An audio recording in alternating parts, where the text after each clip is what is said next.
Kampuni ya Campbell's imebaini kuwa wateja wake wanapika chakula majumbani kwa viwango vya juu zaidi kuwahi kushuhudiwa katika kipindi cha takriban miaka 5, jambo linaloashiria jinsi watu wa kawaida wanavyoanza kubana matumizi kutokana na hali ya uchumi isiyotabirika. Watumiaji wanapika majumbani kwa kiwango cha juu zaidi tangu mapema mwaka 2020, alisema mkurugenzi mtendaji wa Campbell's Mick Beekhuizen siku ya Jumatatu, akiongeza kuwa matumizi yameongezeka katika makundi yote ya kipato kwenye bidhaa za chakula na vinywaji. Beekhuizen aliunganisha hali ya sasa na kipindi cha mwanzo cha janga la Uviko 19 ambacho kilileta wasiwasi mkubwa wa kiuchumi na kuathiri kwa kiasi kikubwa maisha ya kila siku ya watu, matumizi yao na hata mwenendo wa ajira.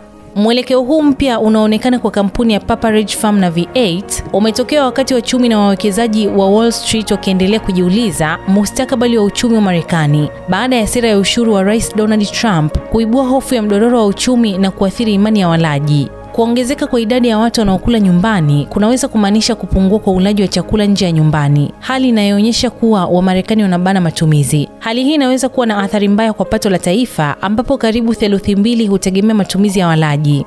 Mdororo wa uchumi hufafanuliwa kama kipindi cha robo mbili mfululizo ambapo pato la taifa hupungua. Pia mwenendo huu unaweza kuakisi mtazamo mbaya wa wananchi wa kawaida kuhusu hali ya uchumi wa taifa.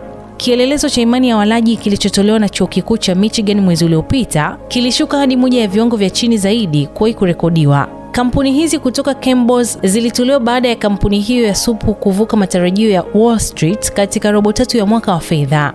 Kampuni mama ya bidhaa za Goldfish na Rao's ilipata faida ya senti 73 kwa kila hisa bila kurudisha gharama zilizorudiwa kutoka mapato ya dola bilioni 2.48, wakati wachambuzi wa soko waliotarajiwa na kampuni ya FactSet walitabiri senti 65 na dola bilioni 2.43. Hisa za kampuni hiyo ziliongezeka kwa 0.6% siku ya Jumatatu. Hata hivyo, licha ya ongezeko hilo dogo, hisa zimeporomoka kwa zaidi ya 18% tangu mwanzoni mwa mwaka 2025.